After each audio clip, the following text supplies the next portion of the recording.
स्वामी समर्थ. एका गावात एक ज्ञानी गुरु राहत होते. त्यांच्याकडे अनेक शिष्य होते.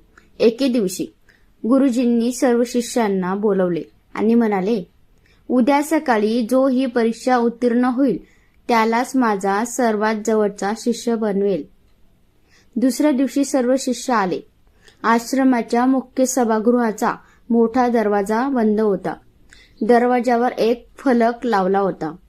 हा दरवाजा उघडणे अशक्य आहे. सर्व शिष्यांनी फलक वाचला.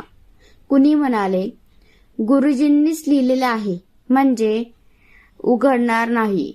कुणी म्हणाले, वेळ वाया घालण्यात अर्थ नाही. सगळे मागे फिरले. पण एक गरीब शिष्य शांतपणे पुढे गेला. त्याने दरवाजा नीट पाहिला, हात ठेवला, हळूच ढकलला.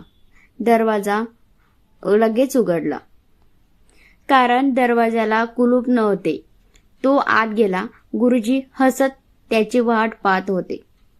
शिष्य आश्चर्याने म्हणाला, गुरुजी, बाकी सगळे का अपयशी ठरले?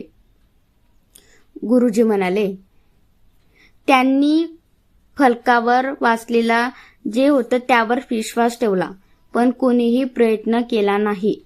जीवनात अनेक दरवाजे अशक्य असे लिहिलेले असतात, पण शक्य काहीच नाही असं नाही. प्रयत्न केल्याशिवाय ते खरोखर बंद आहेत की नाही हे कधीच कळत नाही.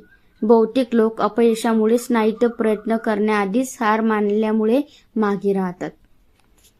श्री स्वामी समर्थ.